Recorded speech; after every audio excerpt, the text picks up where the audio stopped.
My mom created a fun way for us to learn the most important rules of life. Yah's command.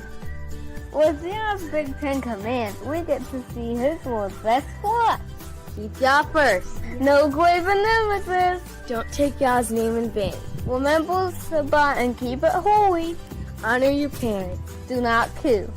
Mr. and Mrs., don't cheat. Don't steal. Don't tell lies. Don't covet. This changes everything. Get your set of Yah's Big Ten Commands at Big Ten Designs today.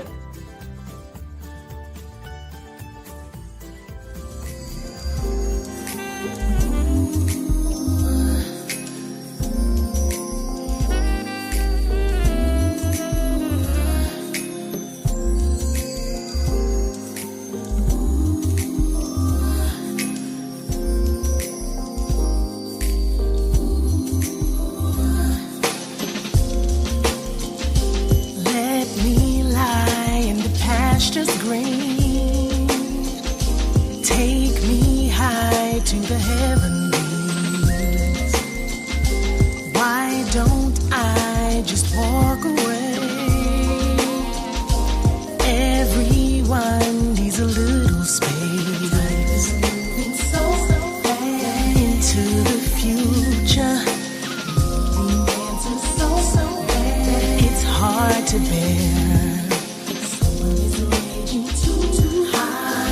All-consuming, above all the world, the wind and seas, you reach for me and lead me to the hiding place. Come away and rest, meditate, reset. Come away and rest, meditate, reset.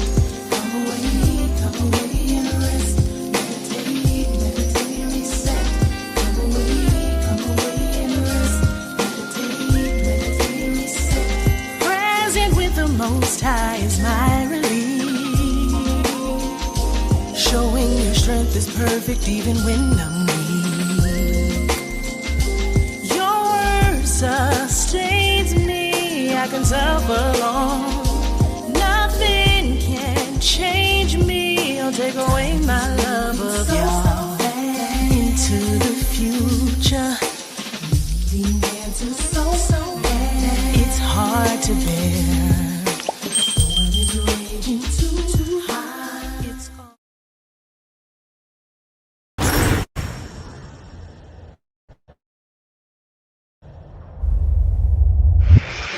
Like anybody, I would like to live a long life. Longevity has its place. But I'm not concerned about that now. I just want to do God's will. And He's allowed me to go up to the mountain. And I've looked over and I've seen the promised land. Identity. We are bombarded by images of who we think we are every day of our lives. But some people don't think. They know. How about you? I didn't know my true identity, culture, heritage, or roots. As a Christian, I was told the only thing that mattered was my identity was found in Christ. But what about the Asian, Arab, Coptic, or European believer? Do they know their identity? Does it matter to them? How about you? This is who they tell us we are. This is what we know. But is it the truth? Take a journey with me as I share my story of faith and identity and discover why both life in the Savior and identity matters. Why our past, present, and future hinges on the knowledge of our true identity. Why all believers in the Messiah must wake up before it's too late. As the world gets darker, it is time for Yah's people to shine their light. Who you really are is one of the most important questions on earth. It's time you knew. Israelite. Israelite. Israel. Israelite. Israelite. How to know your identity without losing your Savior.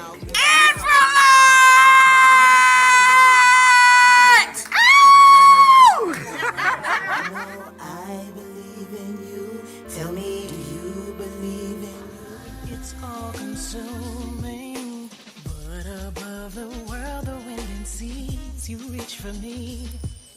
Grace and peace, family, grace and peace, Shabbat Shalom. Welcome once again to the platform. Thank y'all so much for coming in. I hope y'all are doing well. All praises to the Most High for this day, for this is the day He has made. I choose to rejoice and be glad in it.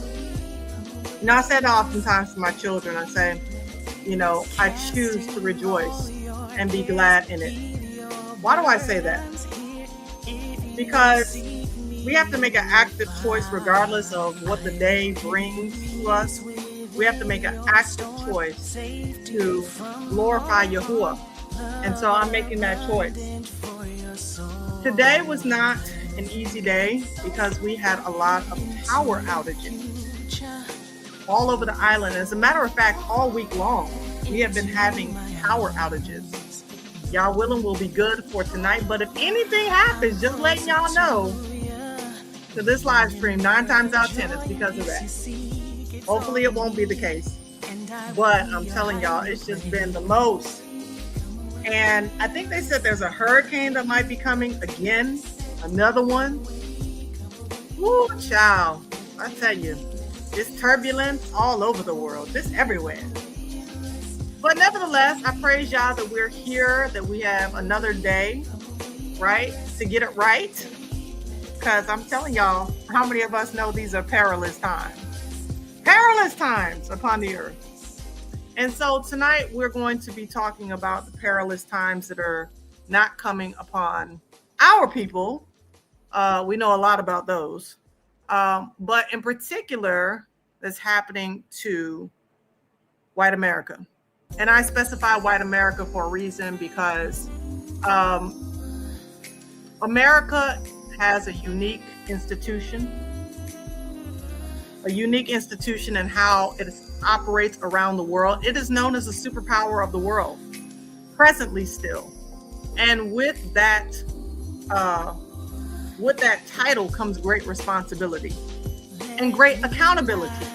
And unfortunately, there has not been a whole lot of accountability from those who are in the leadership role, if you will, the predominant group, if you will. There's been a lot of information pertaining to the oppressed in that nation, a lot of misinformation, and there's been a lot of speculation concerning the oppressed of America.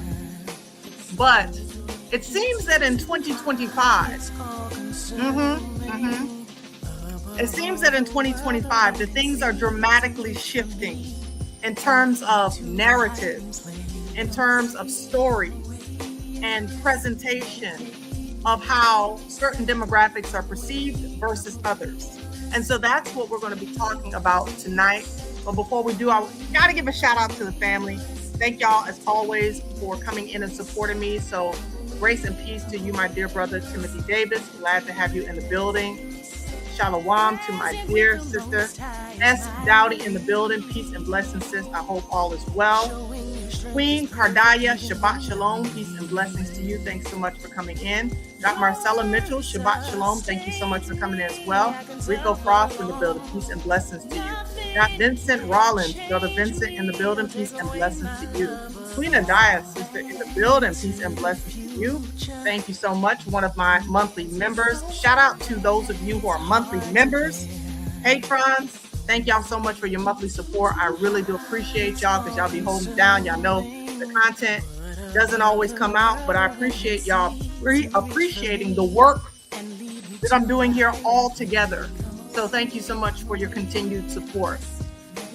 Jerry Carroll, peace and blessings, sis. How are you doing tonight? Got Adrian Yasharel, Shabbat Shalom, peace and blessings. Got Sister Niyazeki in the building, giving a shout out to the family all through. Peace and blessings to you as well. All right, we're getting ready to get started. We got a lot to talk about tonight. According to peace and blessings to you as well. And we got Quiya Williams, Yasharel, peace and blessings. I'm going to close with peace and blessings to Desiree Dennis, peace and blessings, and shalom to you as well. All right, family, let's go ahead and get into this discussion because it's an important one for us to have. You know, what I've noticed is that there is a lot of shifting, as I said, in the narrative and how things are being presented, right? How things are being presented in the culture today.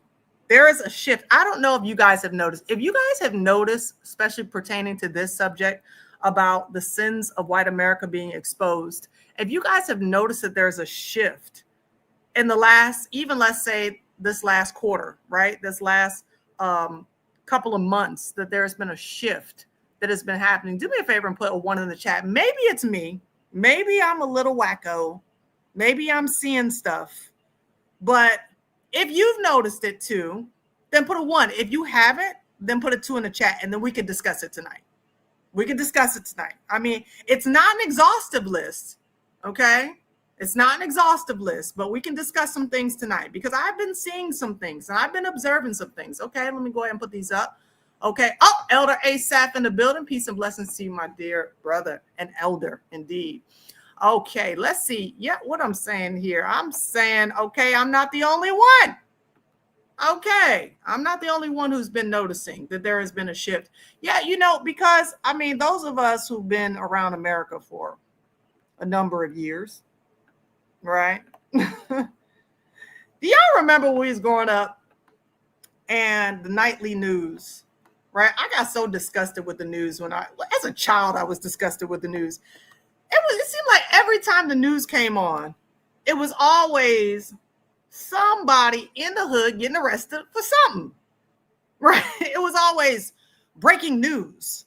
Kevonte Thomas was arrested because he was running down the street, and we found out that there was a man at a gas station that he shot. Okay, allegedly. It was like nightly. It was something happening where it was a representation of one of us or 10 of us or however many every single night.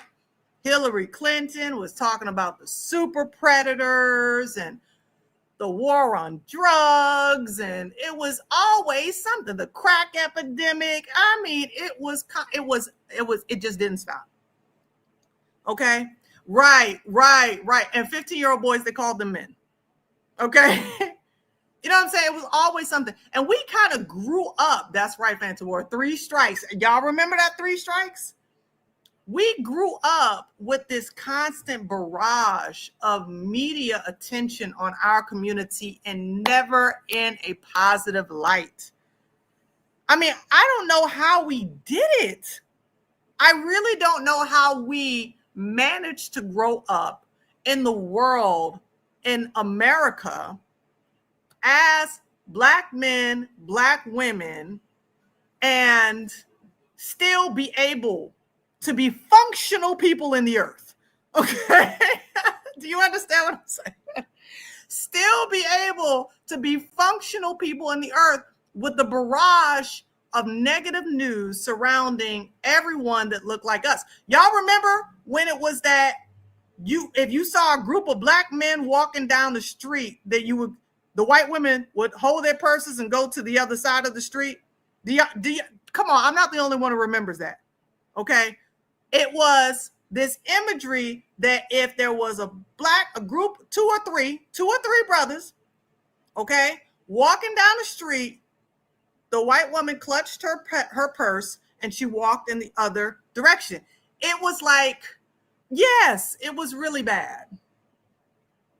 You know what I'm saying? It was really, really bad. And it was constant, just this pushing ideas that Black people bad all the time. And I just did not see that on the other side.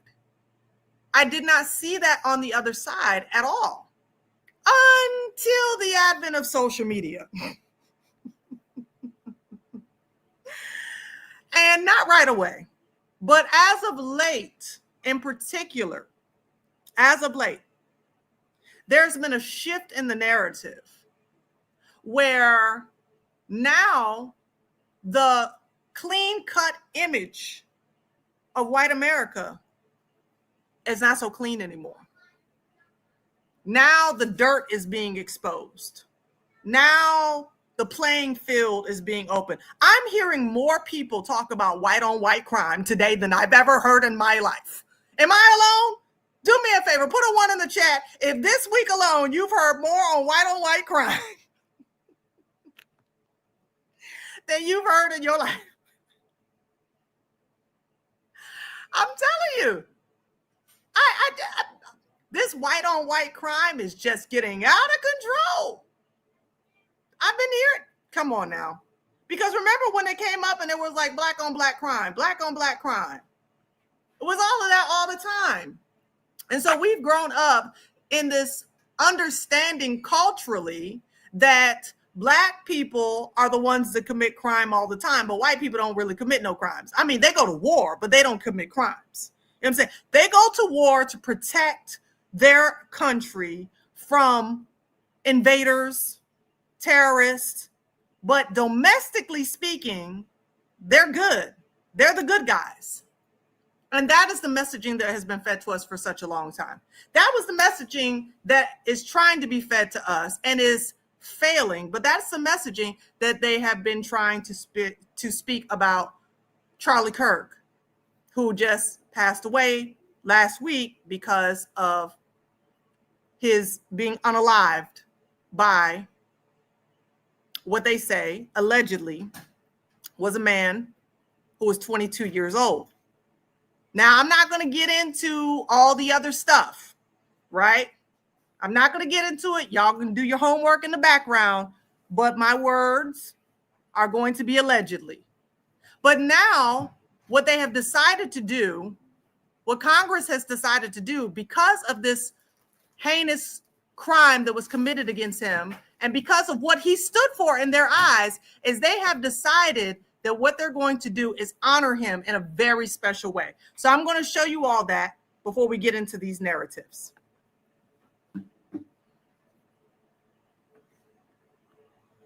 What is Charlie Kirk Day? Here's everything you need to know. As we mourn this massive loss, let us gather together in our communities and pray for his family and our nation. And let us honor Charlie by believing in the power of our ideas to win the day and leave this nation a better place. I'm proud to have the support of more than 20 of my colleagues to honor Charlie by dedicating his birthday, October 14, 2025, as National Day of Remembrance for Charlie Kirk. After Senator Rick Scott called for the passage of a resolution to create a National Day of Remembrance for Charlie Kirk on October 14, 2025, the Senate unanimously consented and passed the resolution on Thursday. The date marks what would have been Kirk's 32nd birthday. All those in favor say aye. Aye. Opposed, no. The ayes appear to have it. The ayes do have it. The resolution is adopted. The surprising unanimous decision came despite hesitation and debate among Democrats as to whether or not to support the resolution. And as U.S. Representative Jamie Raskin pleaded with his fellow party members not to step into what he called an obvious political trap. The National Day of Remembrance for Charlie Kirk will not be an official federal holiday, so don't expect to get the day off, but it will be used to recognize Kirk for his contributions to civic education and public service, according to the resolution. Educational institutions, civic organizations, and everyday Americans are being encouraged to observe this day with appropriate programs, activities, prayers, and ceremonies that promote civic engagement and the principles of faith, liberty, and democracy that Charlie Kirk championed. The passed resolution comes as both the Trump administration and Kirk's widow, Erica, have also vowed to continue his legacy, as seen in this emotional video put out by the White House on Thursday. You have no idea what you just have unleashed across this entire country. In this world, you have no idea. You have no idea the fire that you have ignited within this wife. Oh, Charlie, you didn't deserve it. May God bless your family. The cries of this widow will echo around the world like a battle cry.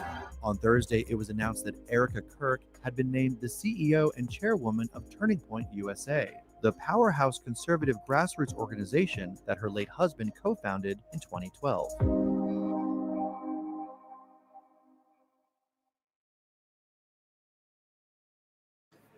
All right, let me get out of this real quick. This is Democracy Now!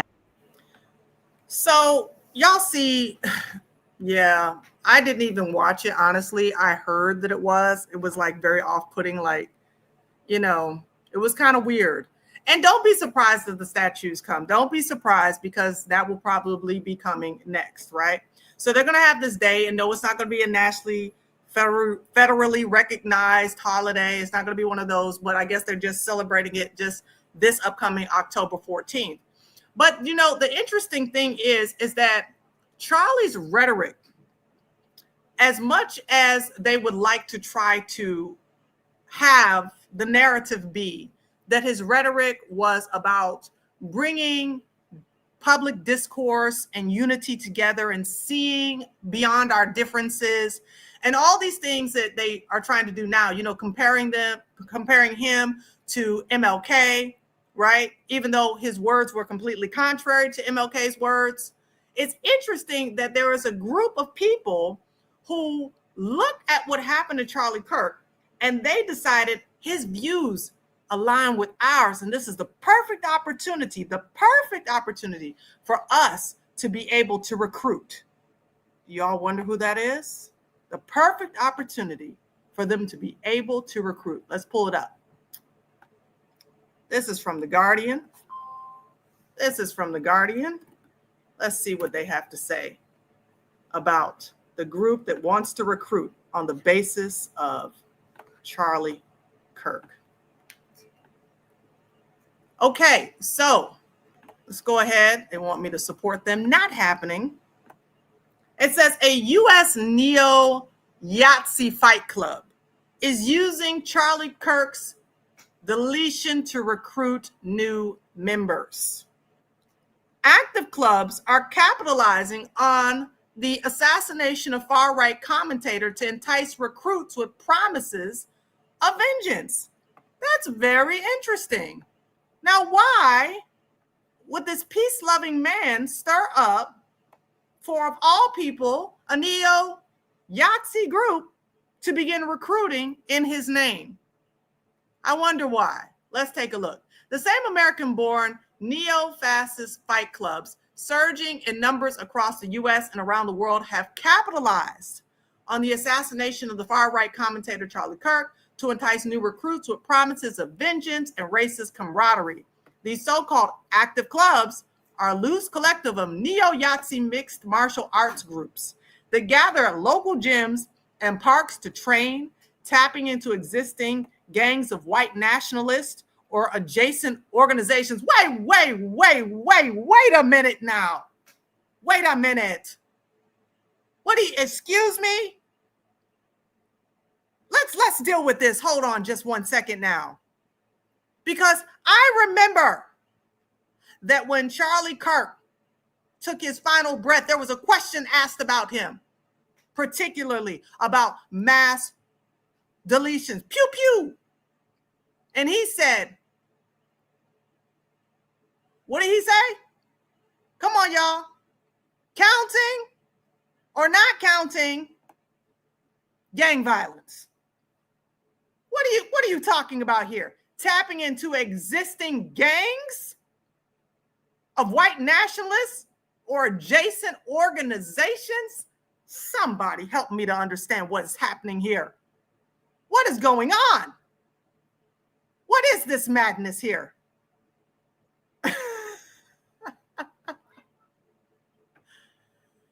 That just stumped me, Watson. Let's continue to read. Global authorities view them as perhaps one of the most organized and pernicious domestic terrorism threats emanating from far-right political ideologies. Active clubs are exploiting the assassination of Charlie Kirk for recruitment purposes, specifically urging white men to join the movement, said Joshua Fisher Birch, a professional analyst who researches the far right. In online post, active clubs have also stated that the current environment presents an opportunity to expand the movement, claiming that regular people are receptive to their radical message. Regular folk? Really? No, you don't say. Heidi Barish, the executive vice president of Global Project Against Hate and Extremism and a longtime expert of American white supremacists, agree with Fisher Birch. Kirk's assassination has become a rallying cry for some of the most extreme elements in the U.S., meaning neo-Yazis and white supremacists, she said. We will likely see more of these pro-Kirk protests by extremists in the coming days. Not unlike the MAGA disciples of the mainstream. Active clubs immediately seized on Kirk's murder as evidence of an anti-white and left-wing oppression campaign. Some have suggested the killing is alleged work of a man who authorities have characterized as in a romantic relationship with a trans person, a frequent target of far-right scorn. You should watch the video of the, let's just say, BLOOD, gushing from his lifeless corpse when you make excuses not to join a nationalist org or when you skip the gym, wrote a neo-Yahtzee Telegram account linked to active clubs in a post viewed thousands of times by his followers. A meme spread by the same account shows a photo of Kirk holding a child with BLOOD splatters in the background and the slogan, "The time for debating liberals is over." Several active clubs and far-right figures acknowledged in social media posts that though Kirk was no true friend to the neo-Yahtzee and an accused agent of the I government, his work helped spread far-right ideas to the general public, and his promotion of white supremacy should not go unappreciated. What? Let me read that part again. His work helped spread far-right ideas to the general public, and his promotion of white supremacy should not go unappreciated. I wasn't a Charlie Kirk follower, but I am a white American citizen, wrote one Southern California active club member, acknowledging their movement wasn't in alignment with Kirk, but sees his deletion as a major inflection point. Don't be that person who watches someone DIE alone. Be the person who does good where you can and helps those in need. To be pro-white in any Western country is a justifiable reason to unalive you and your family in the eyes of the left, wrote a chapter in the Northern California. Every other political talking point regarding Charlie's deletion is irrelevant. The post continued, "White man, the time has come to fight back. If you are not actively fighting back, you're an active participant in our replacement." Wow. Now that is very, very interesting, wouldn't you say? That of all the people groups in the world that Charlie incited, of all the people groups in the world, Charlie incited violence through the neo-Yahtzees. I wonder how that happened. And you know, the interesting thing, a parallel, it just interests me. And, you know, that's the beauty of having a great relationship with your spouse, because, you know, October 14th was the day that they're going to be celebrating for Charlie because that was the day of his birth. But there's also the day of someone else's birth that happened on the same exact day. Let's bring it up here. Let's take a look. You know, it's so funny how these things work out. It's just really funny to me. But interestingly enough, this man here was born on the same exact day, 10 years, October 14th.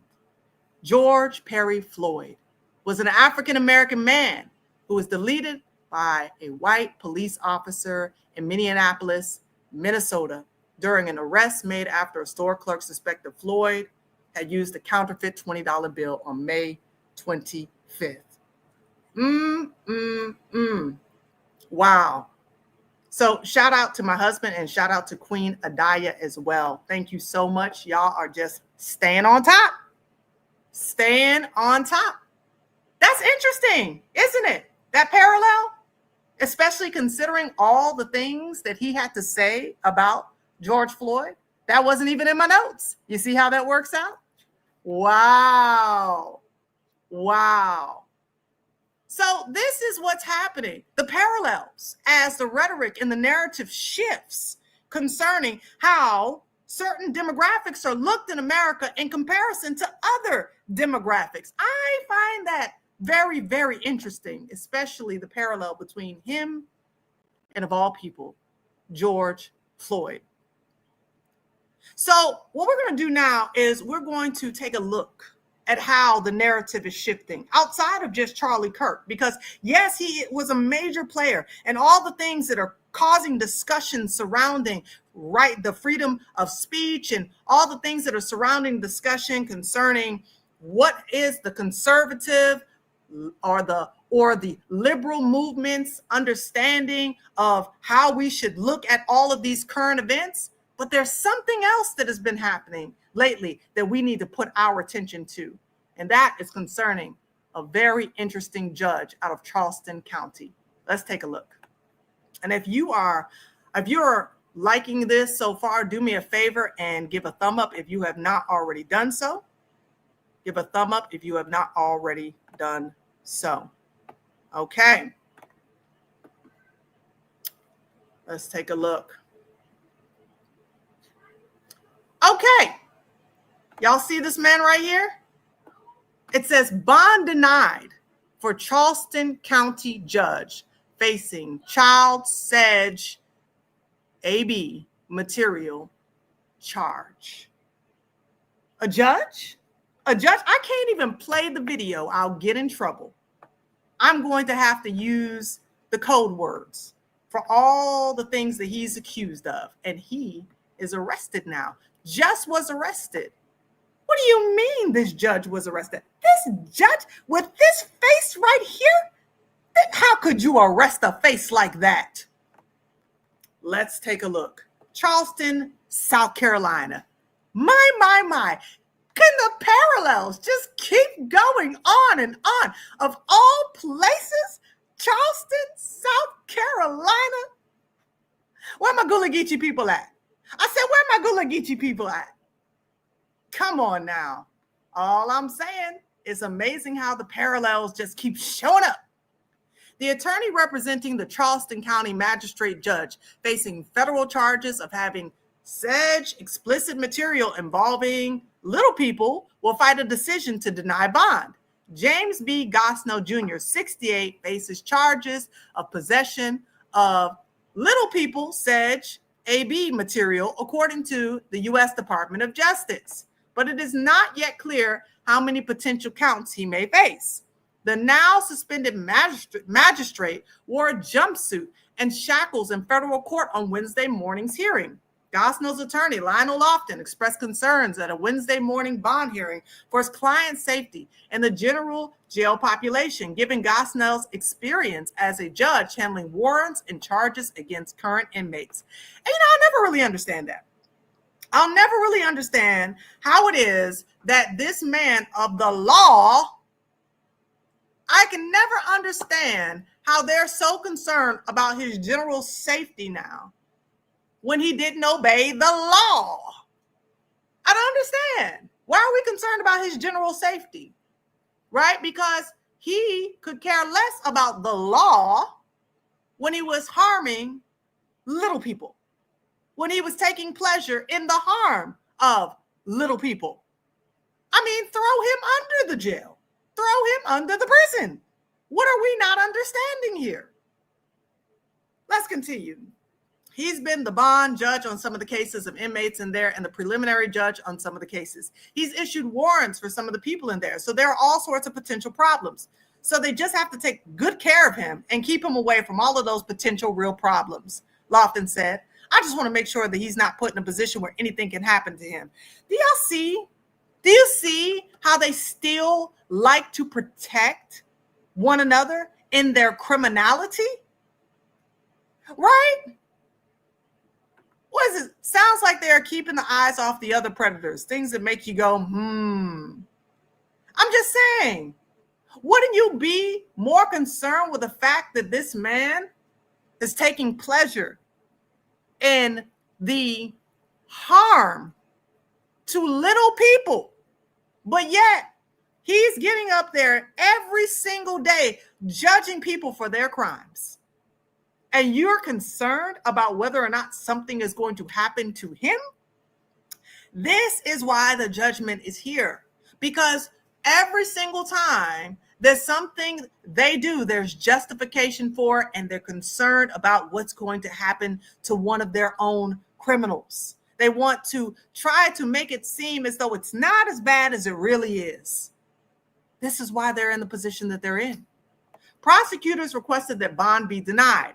The bond court judge addressed the safety concerns, saying that the marshal's office and Charleston County Sheriff's detention officers will keep Gosnell in appropriate quarters.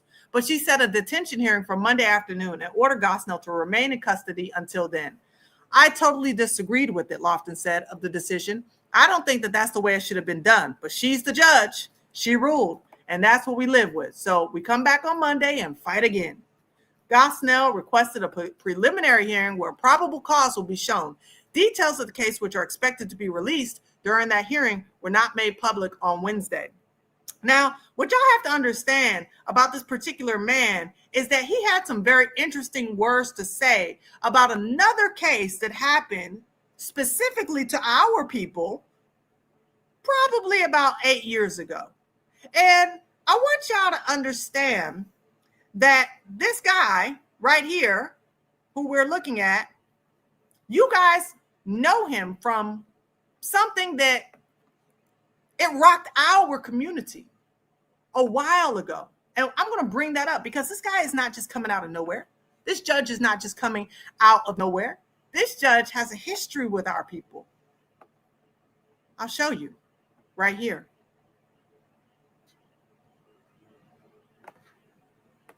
Dylan Roof. Dylan Roof. Put a 1 in the chat if you remember Dylan Roof. Do y'all remember Dylan Roof? That name sound familiar?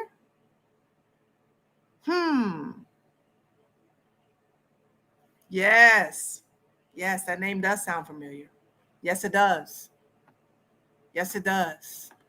Oh, yes, it does. Because as we remember, that Dylan Roof was the white boy, the white man that came into the church and set ablaze our people in the church. Do y'all remember that? Do y'all remember that? Okay, so let's take a look at this story. It is usually a sad day when judges find themselves on the other side of the gavel, but this one is particularly bad. Judges are the societal bulwarks called to punish people who commit cruel crimes, especially those involving children. Judge James Gosnell failed to answer that calling in a major way. WEC covered the initial arrest. A judge in South Carolina was arrested because he was charged with Little People, Sedge, AB material, according to the United States Department of Justice, as we just read. But when he was under the Dylan Roof case, this is what he said at the bond hearing, okay? Judge James Gosnell, the magistrate in Dylan Roof's bond hearing today, was reprimanded, for racist remarks in court. He said there are 4 kinds of people in this world: Black people, white people, rednecks, and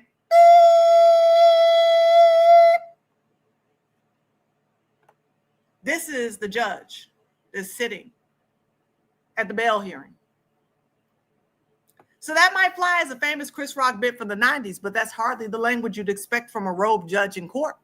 Judge Gosnell made a move to be released on bond. While it is reasonable to think that a couple of the people put behind bars wouldn't take too kindly to shacking up with the judge that put them there, the awkward roommate defense only goes so far. This is how it went. Prosecutors requested that bond be denied. The bond court judge addressed the safety concerns, saying the marshal's office and Charleston County Sheriff's detention officer will keep Gosnell in appropriate quarters. But she set a detention hearing on Monday afternoon and ordered Gosnell be remain in custody until then. Family, the chickens have truly come home to roost. They have truly, truly come home to roost. Yes, yes, with a hard R, with a hard R. Yes, indeed. You see, this is what is happening among them folk. This is what they're doing. And this is what's being called out. This is what is being put to the carpet. That's why I told you I see a shift that is happening. A shift that is happening in the atmosphere as their sins are being exposed. You see, because for so long we've been told that we are the bad guys. For so long we've been told that we're the ones that commit all the sins and we commit all the crimes. And if we just obey the law and if we do whatever we're told, then we wouldn't have any problems. And if we would just be like the good white folk. And we just be like the good white folk. And then we set about to try to assimilate in their culture and try to be what they told us that we're supposed to be and get the education they told us we're supposed to have and the degrees and go out there in the corporate society and be all that we could be like we were in the army. We set out to do all of that stuff. Many of us went to their churches and worshiped with them and held our hands up high and believed that we were one and that we were coming into this place where there was America is not a racist country, right? Like that one politician said. And now what we're coming to find out is that all of that was an illusion. All of it was an illusion because it was hidden. It was tucked away for such a long time. It was easy to be tucked away because they controlled the cameras and the media and the narrative, and whatever they wanted to put out was able to be put out. But now things have shifted. And I believe they've shifted spiritually before they've shifted physically, and that we're being able to see it now. But the Most High has always seen it. Do you understand what I'm saying? Yes, sis, come on. We got to keep it 100. We definitely drank that Kool-Aid. We did. Right? Pull yourself up by your bootstraps while you have your foot on our necks. I'm just saying. Yes, they lied and they deceived us while controlling us. And now the image, because remember, anytime one of us did anything, right, then it was representative of the collective of us. But anytime one of them did anything, it was, oh, that's just an individual. This individual crashed out. This individual did this. This individual did that. They always got the ability to just say that it was that one person and not the collective, not the entire group. The group got to sustain themselves, got to be able to hold themselves and say, no, we're not guilty. We've done good. But we got problems, y'all. We got problems because right now they're taking each other out. 3 officers killed in Pennsylvania, shooting with 2 others critical. Let's take a listen and hear what has to be said. There are many details which at this point we are not prepared to release, given the ongoing nature of the investigation. That having been said, we would like to advise the community that there is no current active threat. The situation today involved law enforcement officers who were shot. I can confirm that the shooter is dead. I can confirm that there were 5 law enforcement officers who were shot today. 3 fatally, 2 that were transported here to Wellspan. So we see sadness upon their face because it wasn't one of our own. It wasn't one of us. 3 police officers were deleted and 2 others critically injured in a shooting in the U.S. state of Pennsylvania while following up on a domestic-related investigation, authorities have said. Pennsylvania State Police Commissioner Colonel Christopher Paris said that the gunman was fatally shot by the police. The incident happened just after 1400 local time. Images from the scene showed a police officer being airlifted in a medical helicopter. I'm thinking that's 2 p.m. The shooting forced, one of y'all military people, let me know if I'm correct, 2 p.m. The shooting forced a nearby school district in Spring Grove, Pennsylvania, a small town of about 2,500 people, to briefly shelter in place. The district later said the school had not been affected. Officials said there was no active threat to the public. The shooting happened in a rural area of York County in North Codorus Township, about 100 miles west of Philly. Authorities said officers were at the scene for an investigation that had begun the day before. Police have not shared many of the details because the investigation was ongoing, Commissioner Paris said. Pennsylvania Governor Josh Shapiro reached the area on Wednesday afternoon and met the families of the officers. Deleted, local media reported. We grieve for the loss of life of 3 precious souls who served this county, served this Commonwealth, and served this country, Shapiro said. This kind of violence is not okay. We need to do better as a society. Man, it seems like lately it's just been a lot of half-mast, honoring. It's been a lot of half-mast honor. Shapiro later ordered all flags in the state to be lowered to half-mast in honor of the 3 officers deleted. All Pennsylvania state flags to be lowered at all public buildings and grounds throughout the Commonwealth. FBI Director Kash Patel said agents were on the ground providing assistance to local and state partners. Our prayers are with the officers, their family, and entire York County community. But as a society, we need to do better. And here I am wondering, why now? Why as a society now should we do better? Shouldn't as a society long ago we do better? Why now? Is it because the spotlight is on them? Is it because it's shifting? The narrative is changing? I'm gonna share a couple of more. It's just interesting to me. It's interesting to me how all of a sudden now they are the face of crime. They are the gang members. They are the drug abusers. They're the ones harming children. Whether it's through mass deletions or sedge abuse, trafficking, all of these things that were once the labels of us are now on them. Domestic violence. Let's talk about it. Because that is one that's always on us.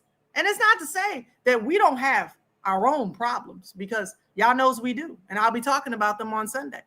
Because we got to get better, y'all, right? We have to. Not because we want to fake an image, but because that's what Yahuwah requires. So let's take a look at this. 44-year-old man charged with deletion and fatal stabbing on City Hill. Let's listen and see what they got. Pretended both of them. Breaking news, police have just led out of a police precinct in the Bronx a man who they say murdered his girlfriend, but pretended both of them were stabbed by men on a moped. This is 44-year-old Franklin Batalis. He showed up at an ER with his girlfriend, 30-year-old Antonella Contreras Linares. This was Wednesday night, claiming that both had been attacked on City Island. Linares died of her wounds, but Batalis had a cut on his forearm. The victim was a nurse at Mount Sinai Morningside. Cops say the couple was in the process of breaking up. Wow. Wow. Can't even break up these days without being unalived. It's crazy. Now, I'm going to open up this link, but I'm not going to show y'all the video because I can't. But I will put the link in the chat if you want to go ahead and watch it yourself. Here's the link in the chat, and I'm going to open it up. I'm going to read the story because this domestic violence is getting out of control among them. It really is. It's getting to the point where, you know, I don't know if they can be in relationships with one another the way they're handling these disagreements. Who is Brandon Thompson, the alleged Zilker Park pew-pewer? Here's what we know. The 30-year-old hails from rural Ohio and has a long criminal history. He now stands accused of pew-pewing an Austin police officer. I can't show you the video, but let's read about it. Austin police have identified Brandon Lee Thompson, 30, as the gunman in Wednesday's Zilker Park pew-pewing and subsequent manhunt. Thompson was treated for wounds at a local hospital after being pewed by a Barton Hills homeowner whose residence he broke into while fleeing police. According to Thompson's arrest affidavit, he was transient at the time of the incident. He was in a relationship with a woman named Kay Smith, 31, who police say he shot, forget it, in the back of HEAD, as he opened fire on an officer, Adam Reinhart. Both survived, but Smith has been declared brain DEAD. The video shows it. That's why I can't show it here. A review of public records on social media indicate Thompson hailed from rural Ohio, where he attended Mecklenburg High School, while Travis County court records show he has a lengthy criminal history in the Austin area and beyond. In at least 2 of the local cases, prosecutors chose to drop charges against him. So he was arrested on April 23rd for deadly conduct April 29th, charged with possession of controlled substances. October 1st, charged with unauthorized use of a vehicle. July 22nd, convicted of evading arrest detention. What happened to his 3 strikes? September 22nd, he was charged with unauthorized use of a vehicle. June 13th, charged with unauthorized use of a motor vehicle and resisting arrest. I'm not understanding. This is the video. In a statement, Travis County Attorney spokesperson Diana Melendez addressed the misdemeanor cases against Thompson that prosecutors dismissed. We review every case to determine if it can be proved beyond a reasonable doubt, while also weighing available resources so that we can prioritize prosecuting violent crimes, Melendez said. The Travis County District Attorney's Office declined to comment on Thompson's previous sentencing, but praised the police department handling of Thompson's latest alleged criminal activity. Because I don't understand how he clearly was a menace to society. He clearly was a thug. I don't understand how this man could clearly be a thug and yet he be released over and over and over again back into society. Can you explain that one to me? You see, this is the problem that we have in this nation. It's the refusal to take accountability on their part for their sins. It's a refusal. I'm not going to take accountability. I'm just going to keep passing it off and pretending like we're all good, like we don't do nothing wrong, like it's everybody else. If we could just get rid of these people and that people, if we could just point the fingers at everybody else except ourselves, right? Then everything is going to be all right. We can tell them to worship Jesus, right? Because we certainly have a relationship with Jesus. Isn't that what they tell us?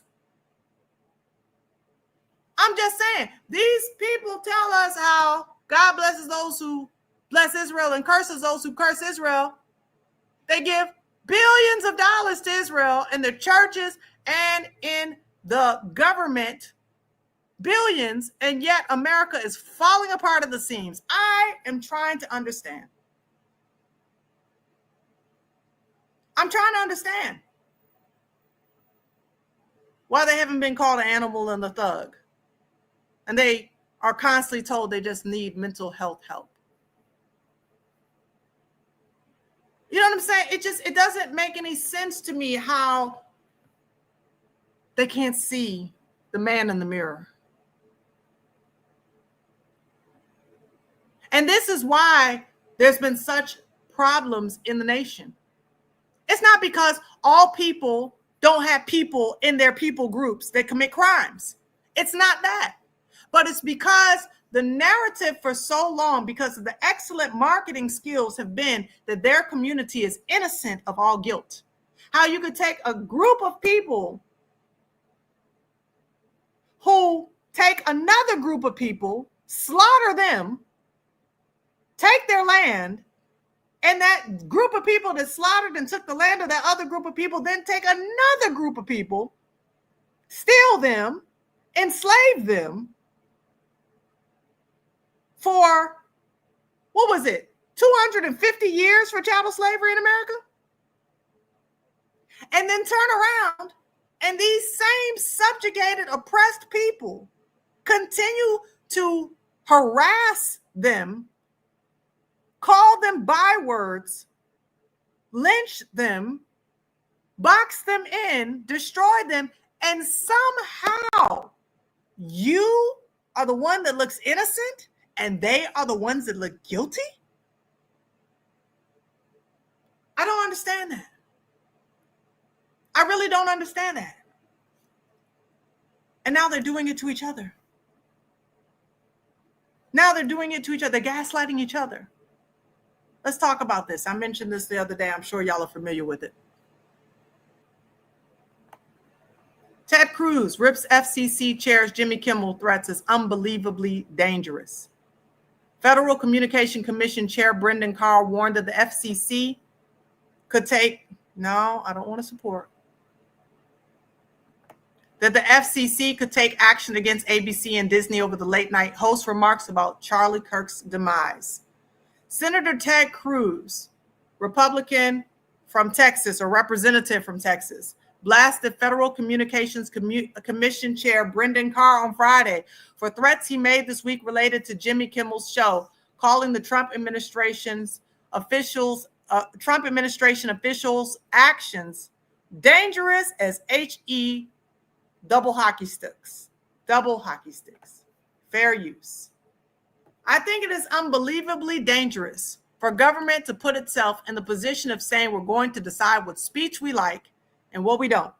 And we're going to threaten to take you off air if we don't like what you're saying, Cruz said on his podcast, Verdict with Ted Cruz.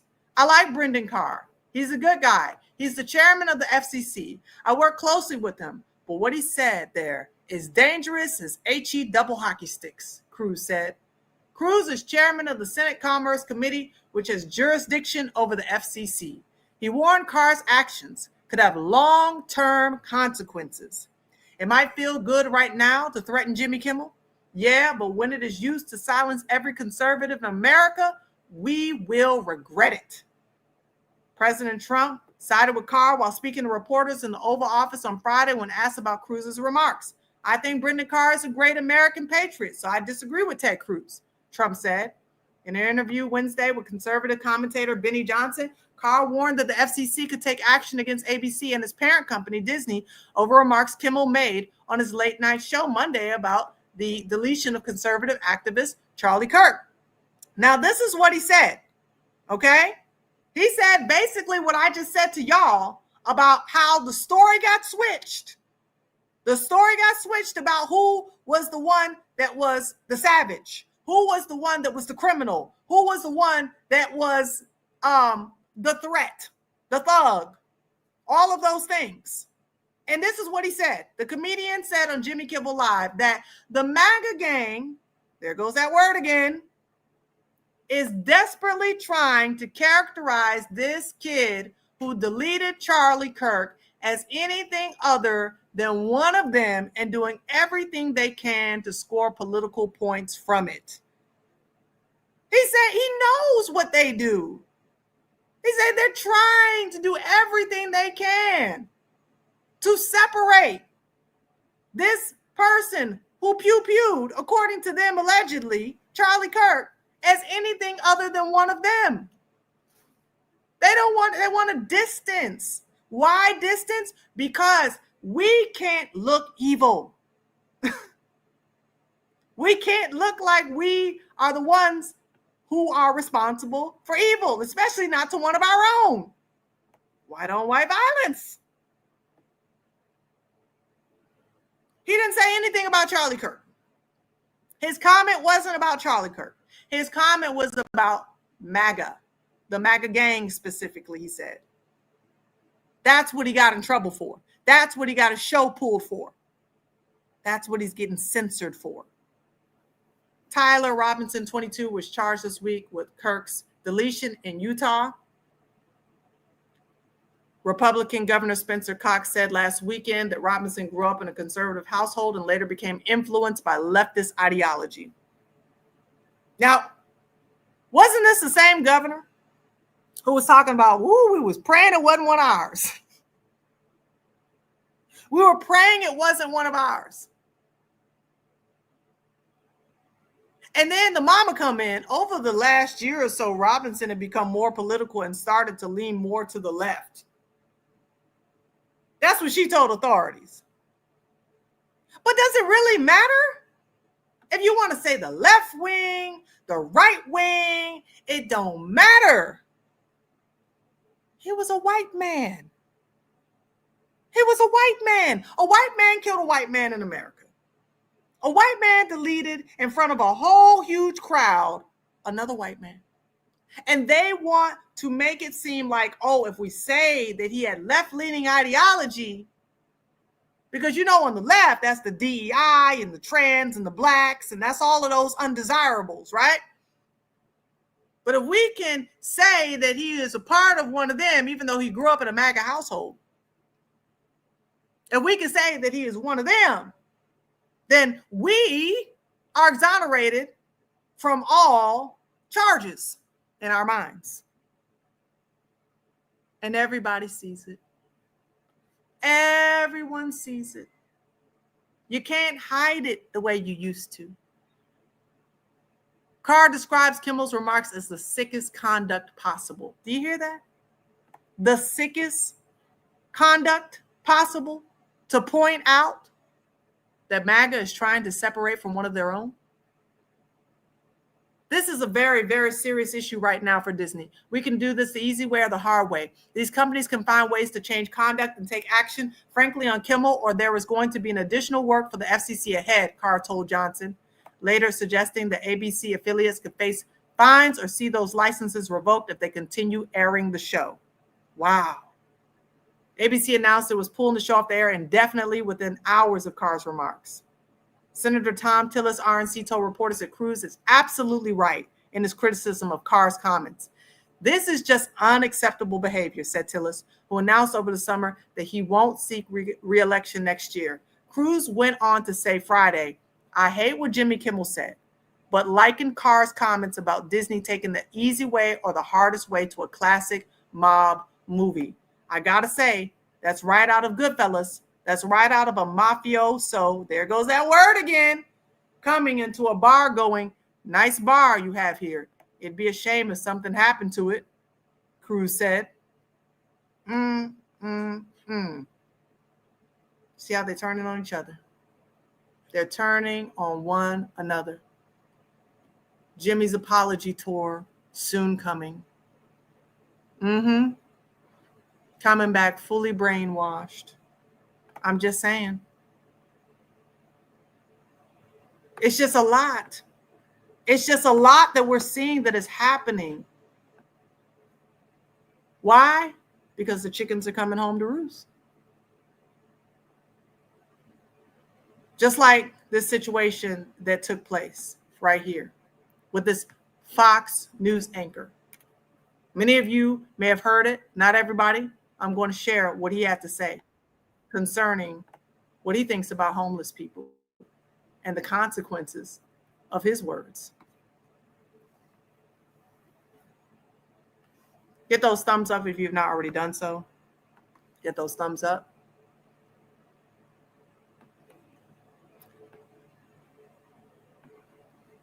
Today, neighbors and community leaders are calling for the firing of Fox News host Brian Kilmeade. Last week, Kilmeade said homeless and mentally ill people should be killed by, quote, involuntary lethal injection. The comments came while he and other hosts were discussing the death of a Ukrainian refugee killed by an unhoused man in North Carolina. Today, community advocates held a press conference speaking out against Kilmeade's comments. And to have commentators and nationally recognized commentators to make statements like this, that they should be lethally injected, and then they continue to keep their job is unthinkable. You need to get a brain and start using it and feel sorry for us homeless, not give up on us. We're still human. And we have feelings, we have a heart, we have a soul. Kilmeade has since issued an apology. Right.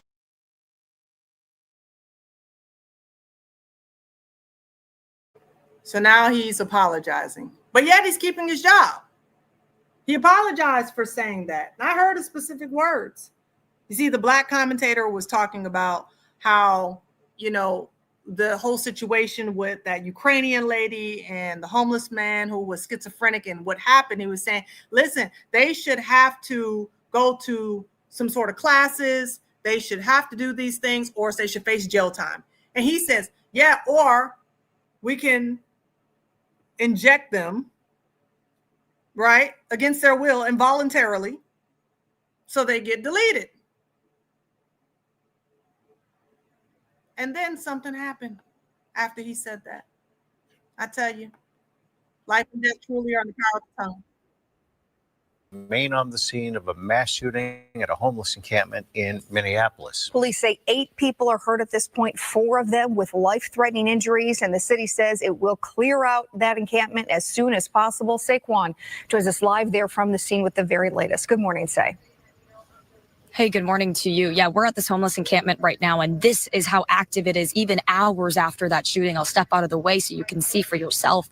This whole area by the encampment here is blocked off by police. You can see, of course, police officers still on scene this morning. The forensic team right now is collecting evidence, and once they're done with that, the city's going to send in some crews to shut down this area for good. Keep in mind, this has been another busy day for Minneapolis police, with this shooting happening just 12 hours after another shooting just blocks away where 5 other people were hurt. You know, it's been a lot of violence lately, and we just want our community to know that we are not going to give up, and that we will continue to fight so that every person in this city can be safe. The shooting at this encampment happened just after 10 o'clock last night near 28th and East Lake Street in the Longfellow neighborhood. It's unclear at this point what led up to the gunfire, but police say they believe it was a shootout between at least 2 people.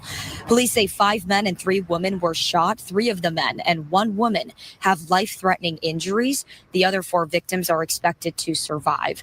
We also know some tents started on fire after this shooting, and firefighters were also called in to put out these flames. The mayor says this particular encampment has been the site of many issues over the years and will be cleared out. We have tried to clear this encampment on multiple occasions. We were met with resistance by the property owner. It made it very difficult, both from a practical as well as a legal perspective. And so ultimately, we moved forward with a public health nuisance order. And that is the litigation that is moving forward now. And this encampment is on land owned by a man named Hamoudi Sabri, who, as the mayor mentioned there, has refused to shut it down for months, leading to a lawsuit from the city. So far, no arrests have been made. We are still working to learn exactly when this encampment will be cleared out today. We do know, according to the mayor, that this will be cleared out once the investigation is over. We'll be here all morning and give you an update. Guys, back to you. Right. So this violence is happening among them. Violence is happening among them. Violent words, violent actions. I didn't pull up the story, but you guys know that on the same day as the lynching of Brother Trey Reed, there was a lynching of a homeless white man as well. You see, what's happening to their community is exactly as the Bible said in Deuteronomy 30, that as we begin to turn our hearts back towards Yahuwah, the nations who have oppressed us, who have destroyed us on every side, they are going to be the recipients of all that they have done to us. And they have to silence that message, and they have to silence their conscience at the same time. So they do things to create a situation of fear and silencing and stopping people from showing the things that they're doing that are wrong, just like they're working on right now with the passports. Marco Rubio, GOP lawmaker, pulls measure to allow Marco Rubio to revoke U.S. passports. Brian Mast changes course on provision to give Rubio power to revoke U.S. passports over terrorism support allegations. They're trying to revoke our passports, y'all. You don't agree with us? You don't like what we believe? You don't want to promote our thoughts and ideas? You have your own? You're using your critical thinking skills to see the things that we're doing and saying it's not okay? Then we want to take away your right to be able to travel. The chair of the House Foreign Affairs Committee moved to cut a contentious provision from legislation that would have granted the Secretary of State sweeping power to revoke U.S. citizens' passports over allegations of supporting terrorism. Representative Brian Mast, the Florida Republican, filed an amendment to eliminate the measure from his Department of State Policy Provisions Act, a bill meant to reform the State Department and the Trump administration's image after widespread criticism from civil liberties advocates, according to The Intercept. The original language should have given Marco Rubio, the Secretary of State, the power to deny or revoke passports for individuals the department determines have provided material support to terrorist organizations. Given similar language employed by the Trump administration in other contexts, it is believed to have been intended to target pro-Palestinian activists specifically. Since Rubio became Secretary of State, he has overseen efforts to deport pro-Palestinian international students and deploy an AI-powered catch and revoke system to target foreign nationals, government authorities alleged support Hamas. The U.S. also recently announced it will look for anti-American views when assessing visa applications. But the new measure would have significantly escalated these efforts by targeting U.S. citizens.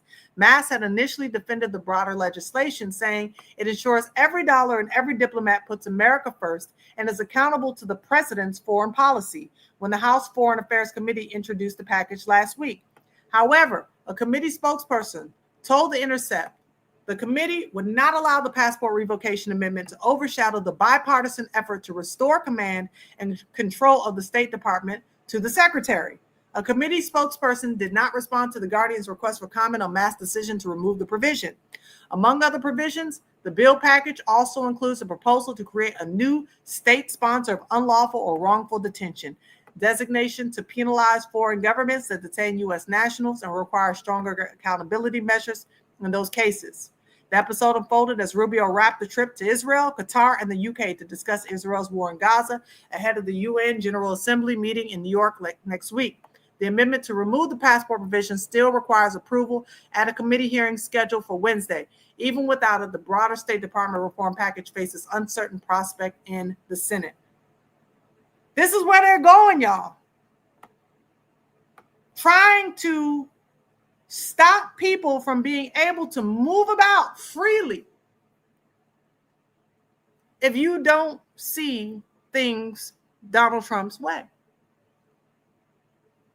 That's where they're going. And, I find it very interesting because, to me, maybe I'm seeing this by myself, and I don't know, you can let me know, but this administration seems a little schizophrenic. Because just a few months ago, they were trying to get everybody out of the country. I mean, wasn't that the case? Isn't that what they're still doing?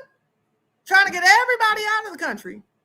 But now you're talking about, we're going to stop you from leaving the country. We're going to revoke your passport and stop you from leaving the country. Yeah, I mean, it seems a little unhinged. Just like today. Because all of this is going on. Now ICE has a problem on their hands. Let's take a look.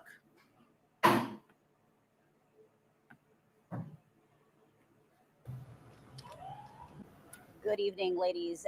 The protesters are still here, though the crowd is much smaller than when we saw them here earlier this morning. But we are still seeing intense moments as we head into the evening hours. Moments ago, we saw as a woman with a flag and a sign was pushed to the ground by federal agents as she was trying to block a car from getting into the facility. Now, as she was being looked after by some fellow protesters on the ground, federal officers pushed the crowd back, detained her, and took her inside the facility. CBS Skywatch capturing that woman being taken into an ambulance behind the facility fence.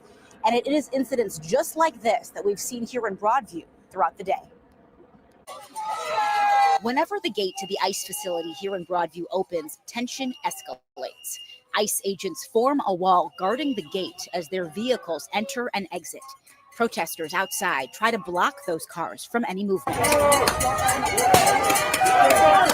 You can hear popping sounds as agents both on the roof and on the ground fire some sort of non-lethal ammunition to get the crowd out of the way so those vehicles can come and go. They are plowing through the protesters right here. One dramatic moment that played out live on our morning news, a tear gas container deployed into the crowd, then thrown back at ICE agents. That person was immediately taken down and arrested. Deploying anything that they can to try to get the protesters out of the way. Dana, give me 1 second as I put my mask on. That left some with burning eyes, including our reporter, Darius Johnson. At least one person was seen lying on the ground. Here's what she told us just over an hour later. Even though I did get hit pretty bad and it was pretty overwhelming and very scary, it's nothing compared to what happened in there. It's nothing compared to what's going on in there. They took someone this morning, and that's why I'm here.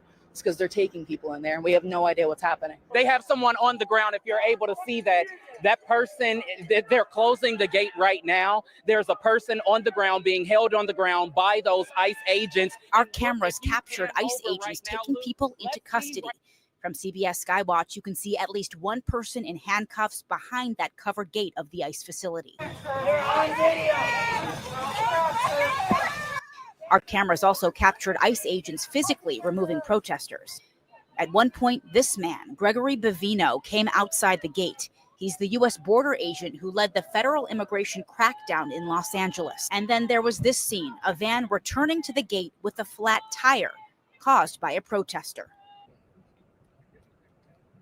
Now, the Department of Homeland Security confirming they have detained 3 people, and we just shared there may be a possible 4th just a few minutes ago. Homeland Security also blaming local Broadview police for not answering their calls for help here throughout the day. Now, in a statement into our newsroom, Broadview police says that's not true. They got one single call from ICE agents about objects being thrown onto the railroad tracks behind the ICE facility here.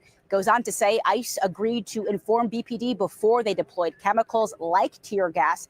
They say that didn't happen, and as a result, their own officers were exposed to those chemicals here throughout the afternoon.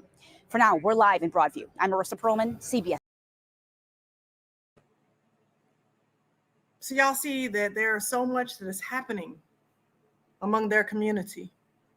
Now, everything I showed you all tonight, what I didn't tell you is that every single story that I showed you tonight is something that happened in this month.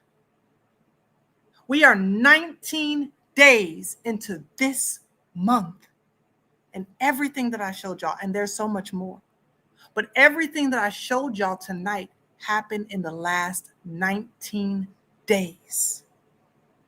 I did that intentionally. I wanted us to see how this is rapidly moving and the narrative is shifting, that they will look for iniquity among us. They're going to look to blame us, but they're not going to find it. What they're going to find instead is they're going to have to take a long look in the mirror about what they have believed about themselves for such a long time and come to the conclusion that it is not true. Isn't there a scripture about that? Isn't there a scripture about that? About how they will come from the ends of the earth talking about inheriting lies and things of no profit? We've inherited lies. Let's look it up. Because I've shared this verse with y'all again and again and again. But let's look it up one more again. Because it's interesting. I just love the placement of it in the Bible. It's just so interesting to me that of all places in the scripture where it is, it's on the date 1619. 1619. So interesting. Oh, Yahuwah, my strength and my fortress and my refuge in the day of affliction. The Gentiles shall come unto you from the ends of the earth and shall say, surely our fathers have inherited lies, vanity, and things wherein there is no profit. Shall a man make gods unto himself, and they are no gods? Therefore, behold, I will this once cause them to know. I will cause them to know mine hand and my might, and they shall know that my name is Yahuwah. Hallelujah, Yahuwah. All praises to the Most High Yah. No coincidences. About as coincidental as George Floyd and Charlie Kirk having the same birthday. You can't make this stuff up. You can't make this stuff up. Well, I'm going to take that down. Let's leave that up there. move out of the way. That verse is powerful. That verse needs to be on a billboard, a couple of them, maybe in Charleston, South Carolina. Maybe that's where the verse should be. Maybe it should be put up in every city where they've boxed us in, where they've criminalized us, oppressed us, treated us as though we're animals. Maybe it should be put up in those cities. I mean, but then again, we alone are evidence of a crime scene, I'm just saying, the Gentiles shall come from the ends of the earth. They're going to come to us and say, surely our fathers have inherited lies, vanity, and things where there is no profit. The Most High is allowing the narrative to shift. He's allowing the narrative to change so that when they see themselves, they can stop seeing through rose-colored glasses and they can start seeing the way things really are. They can see the way things really are. Yes, pride comes before a fall. Yeah, oh yes, that's right. The radio channel on Leave World Behind in the car scene was also 1619. Yes, absolutely. That film was done by the Obamas. They all know. Everybody knows.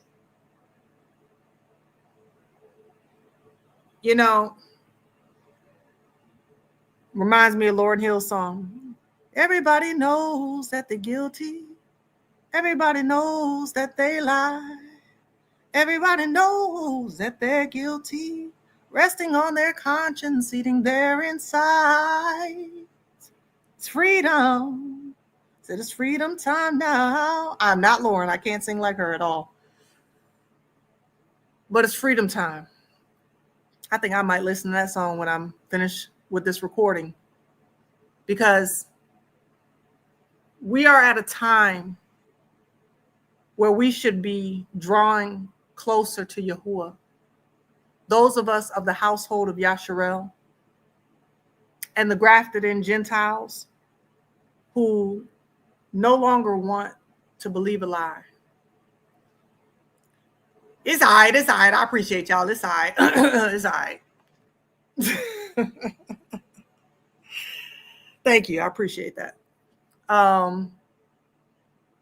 But we are living in perilous times. Yes, indeed. But we're seeing the changing of the guard. And I think sometimes we need to be reminded that Yahuwah truly is in control, because he sees the beginning from the end. He knows all of it, and he has not forgotten even one drop of it. He said he will forgive our sins and he will separate them as far as the east is from the west. He'll forget them when we repent. But the problem of white America is the refusal to repent. The refusal to repent for what they have done to Yah's chosen people. How they have corrupted themselves and yet held themselves not guilty. How they have bastardized his word. They've used it to manipulate countless nations. They've used it to manipulate themselves and to manipulate a great many of our people who are still wrestling with their conscience, wondering, why am I sitting in their churches? But Yahuwah knows, and he's doing a mighty thing in the earth. And that's why it's important for us at this time to watch and to pray and stand back and see the salvation of our mighty Redeemer, Yahushua HaMashiach, because he is coming. And when he comes, he is going to separate the wheat from the tares. He is going to judge the nations for what they have done to his people. They sold a boy for a harlot and a girl for a cup of wine, for what they have done to Judah and Ephraim. That's why he's coming back. He hasn't forgotten us. And so white America, and those of you who are in the white American stock who are listening tonight, some of these things may be hard to reconcile with, seeing the realities of your sins being unfolded for all the world to see. But this is not the time to be angry about the messenger, or even the message, but to be repentant. To be repentant, because we are not the final authority and judge of your life. The Most High is. He is the one who's going to judge the quick and the dead. And everybody has the opportunity to repent of their sins. Everybody has the opportunity to live according to his righteousness and not our own. So I do know that many will not receive this message. Many will harden their hearts according to the word. That's what the word tells us. And I trust that the word knows exactly what it's talking about, because we're seeing it every single day. But I put it out there. You can't say you weren't warned that the judgment is here, because it is. Now, what are you going to do about it?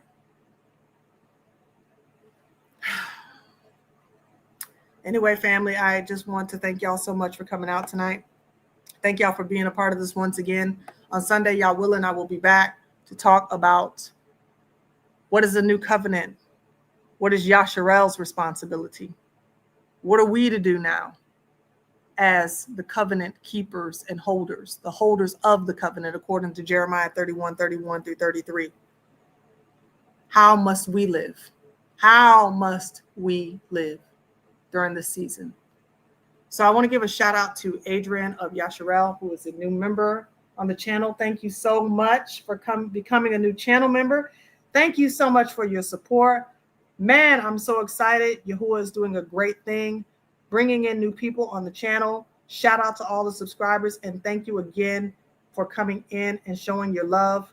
I also want to give a shout out to Sister Cynthia Griffin. Thank you so much as well for your Cash App gift. I appreciate you. Thank you for all of you who continue to support the work. It's exciting times that we're living in. It's perilous times that we're living in, but we just have to keep walking by faith. The just shall live by faith. So thank y'all so much. Thank you for all your love, your support, your encouragement, and your prayers. And yeah, y'all willing, I will be back on Sunday, and I pray that y'all are blessed and highly favored. Continue to hold on. I know times are tough, but continue to hold on by faith, pray, worship, and trust Yah. And as always, family, love yourselves while hating your enemies. And until next time, Yah bless and Salamah.